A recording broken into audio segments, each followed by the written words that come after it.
Let me guess. You're juggling client work, you're writing content at midnight or stupid o'clock in the morning, you're Googling how to make Canva do what you actually need it to do, and all the time you're mentally planning your child's packed lunches. What have they got to wear to school? Have they got any school commitments that you need to be doing? And your inbox is going mental as well, and you're stressed AF about how much time you're actually spending on each of these things. Welcome to Outsourced AF, or Outsourced as fuck, if we're going to go for the explicit version. This is a brand new podcast for parent-led brands that are looking to scale in a smart way and finally drop the do it all, do it everything act. I'm Lucy. I'm a virtual assistant, and I am a behind-the-scenes weapon, I suppose, for business owners, founders, entrepreneurs who want more time, less chaos, and a business that actually works for them and around their lives. The first episode is all about the thing that no one wants to actually admit. You are doing too much. So I want to talk about what to ditch and what you can do to stop being the entire team in your business. Even if you've got a team already in place, you probably haven't if you're listening to this. But sometimes even when we've got a team in place, we can still be doing too much ourselves, and we feel because it's our business that we have to cling on to these little things where we don't want to let them go because someone else isn't going to do it as well as us, or it's going to take too much time to train someone to do it for us. And why spend that time training someone when it's going to be quicker just doing it yourself? But then you start doing it yourself and you realize that actually it's more time consuming than you first thought, and it just becomes this big spiral of things. So that's what this episode is about. I've been there. As I say, I'm a virtual assistant. I specialize in social media and podcast management. And there comes a stage in everyone's business where you can't take on any more clients, you can't take on any more work because you've hit that wall. You've hit that point in your business where you have run out of time.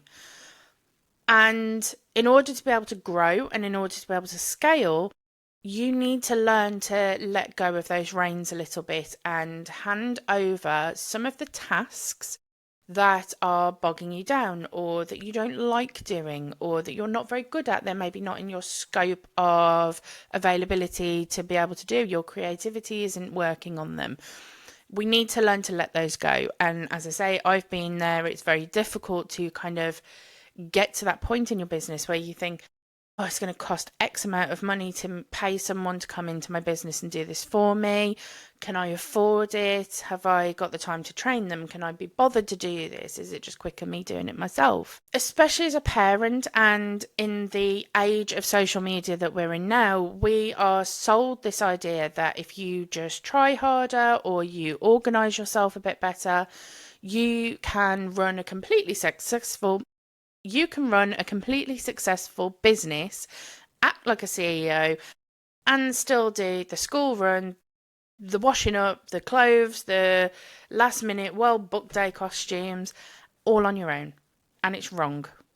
So I wanted to kind of give you a couple of really quick tips on how you can start to learn to outsource some of these things, and basically give you a bit of a quick fire list.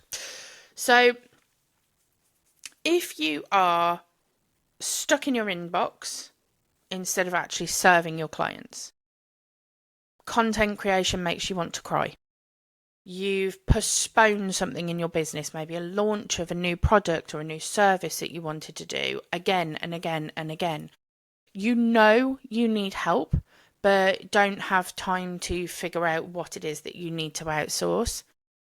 If you're ticking one of those, this episode is for you. I'm going to help you figure out what to do. So there are 3 things you can ditch first, straight away. So, manual content posting. If you are on social media and you are active on social media, whether that be once a week, once a day, or 50 times a day, stop uploading everything yourself. schedule it with a scheduler. So you could use, I recommend Metrical. You can use a scheduler. You can use native apps such as Pinterest. They've got their own native schedulers.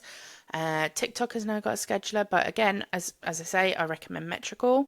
I'll put a link in the show notes for Metrical as well. But Metrical is amazing, and it allows you to plan and schedule. You can look at the posting times that are best suited for you and your business, or you can hand the content posting and scheduling off to someone else, such as a virtual assistant or a social media manager. Inboxing. So admin, inboxing, basic customer replies, basic customer emails, maybe it's just customer service, maybe it's a little bit of sales. You are not your business's customer service rep. And in order to be able to grow as a business, you need to outsource those little tiny tasks that are taking up your time. And email management is one of them. Email management seems very simple, but when you suddenly look at your inbox and you think, oh my God, I don't know whether I've replied to that. Should I file that? Should I archive this? Isn't there a way that I can automate some of this and make templates and set this up easier for myself?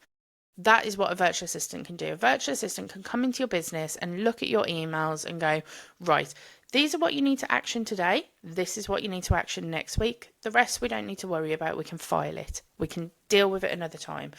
Or we can just archive all of this because it's that old. It's already been dealt with. We don't need to worry about it.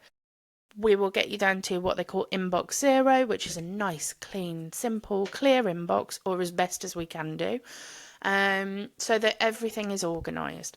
And it's the same with calendar management. So calendar management and schedule management, again, seems very quick and very simple to be able to do it yourself. But then, as we know as business owners, you will send out an email to someone and say, I have availability on X date.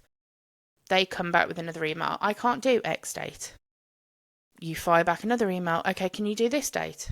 No, we can't do this date, but we can do this date, but you can't do that date, but you can do another date and a different time. And it just ends up in this big back and forth of what days can you do? And it's a pain. We all know it's a pain in the arse. A virtual assistant, again, can come in and they can set up some scheduling tools that will help you. They will set up maybe something like Calendly, or if you've got Google Workspace, Google Calendar has actually got scheduling links now. So you can send out, you can plan in your calendar what days you're available that week, what times you're available, and you can just send someone a link and say to them, click on the link, they can book a time for themselves. If you don't want to do that, a virtual assistant can take over those emails back and forth with that person and they can deal with the scheduling for you. It will save you so much time and it will free up your time to be able to go and focus on something else in your business. We're getting to a little bit more specifics now with whether you're looking to do this, but if you have a podcast or you're thinking of launching a podcast, or maybe you've got Pinterest, I separate Pinterest from social media management because I think it is kind of a beast on its own. If you're looking to launch a podcast or you've got a podcast, by the way, if you're a business owner, I believe that everyone should have a podcast. I think it's a great way to have funnel kind of content.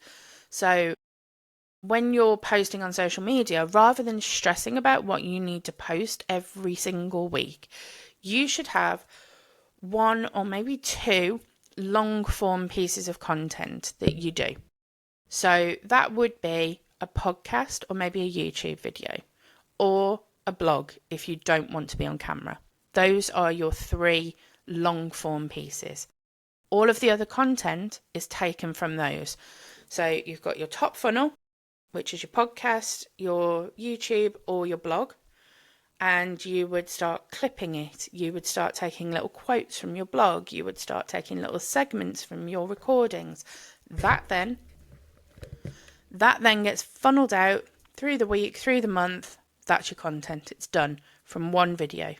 So you could record one video a week and you could have multiple pieces of content going out throughout the month with little segments of different things. If you've got a podcast, you can turn it into a blog. you've got 2 pieces of content now. So you can see where it goes. And that is why I thoroughly recommend all businesses having a podcast. But again, it is time consuming, and I get it. I get that this, why would I be telling you to outsource and stop stressing about work and then telling you to get more work by having a podcast? So again, there are people out there, myself included, that do podcast management or podcast editing. So this is something you can outsource to people. Basically, all you would do is sit down in front of the camera once a week. You would record your video, send that file off to your VA, send it off to your podcast manager. They will do the rest for you. If it doesn't directly bring in cash, someone else can do it, and they should do it for you. That's kind of the best way I can relate it to you. So Pinterest, again, a separate beast to social media management, because I think it kind of functions on its own as a social media platform. And there's a little bit more in depth in terms of, it's not just a case of pin it and stick it out there. You have to, have your funnels ready. You have to have your links. You have to be able to do creative pins. Again, if you're on Pinterest, that is something that you can outsource. You can hire a Pinterest manager, myself included, that can take over that for you. So as an example, I have some different clients. So one of my clients is a YouTuber, and she outsources to me. She outsources her email management, her Circle platform management, and she also outsources her TikTok management. So she basically records one video. Actually, no, she doesn't. She's a YouTuber, so she records about 10 videos a week, possibly, maybe a little bit less, more, depending on what she's recording that month. She will do her videos. That is it. She records the videos. She posts them on YouTube natively, and then I pull them from YouTube, or she will send me the file directly, and I will clip them, I will edit them, and I will post them on TikTok. I will manage her Circle group, which is part of her community platform that she deals with. I deal with all of the community engagement. I will deal with any issues that are in the platform. I will cancel, I will upgrade, I will speak to her Patreons in that community, and I will make sure that everyone's getting along in there. And I will also deal with her email management. So I will deal with any incoming emails. I reply as myself, I will go in and I basically deal with that. All she does, records the video. And that has allowed her to be able to record more videos, which has allowed her to grow the business. So this is kind of where the outsourcing comes into it. She's not having to deal with the nitty-gritty emails. She's not having to worry about the scheduling because it's something that I do. She's not having to worry about her TikTok because I do it for her. So she focuses now on what she likes doing, which is her YouTube videos, and that's it. I've got other clients where I deal with just their Pinterest management. So they have their businesses and they've outsourced their Pinterest management to me. And I will do all of the SEO, the keywords. They send me over once a week or once a month what they need to focus on for that month, what they're trying to push. And then I come up with a plan and I schedule their pins out for them using Metrical. I have another client who is a childcare business. They are, I've actually been with them for about 2 years now. We have a great working relationship, and they started originally as just kind of admin. Then it progressed into social media management. So we started to grow their Instagram, their Facebook. Then it progressed into growing a Pinterest and a TikTok account for them. Now they've kind of shifted what they're doing. So they've gone into more of the training NCFE courses. And I now am the face of their brand, and I record their YouTube videos and their training videos for them. So I actually am on camera and I go in and I do their training videos for their staff, and I edit them, and that goes onto their training platform for them. So again, there are many things that you can outsource in your business depending on what it is that you need. But what the point of outsourcing is that it allows you to have the time to be able to grow your business and focus on what it is that you want to do and the reason why you started your business. You don't have to be doing it all. And honestly, you shouldn't be doing it all. If you're doing it all, you're doing something wrong. Your time is too valuable. So, yeah, if this episode made you feel called out lovingly, I hope, then I've got something for you. I have put together what I call a VA Blitz session. So we will spend an hour mapping out exactly what you need to ditch, what you want to delegate, what we can systemize in your business. I will pop the link to that in the show notes, and also the link to my portfolio and my profile in the show notes as well. You can catch us over on the new social media platforms, which is Outsourced AF, on TikTok, YouTube, all of the major platforms. And yeah, hope to see you next week. Let me know in the comments if there's anything that you want me to discuss, or if there is anything that you've got questions about with regards to growing your business, organising, strategizing, anything. Drop it in the comments below, and look forward to seeing you next week.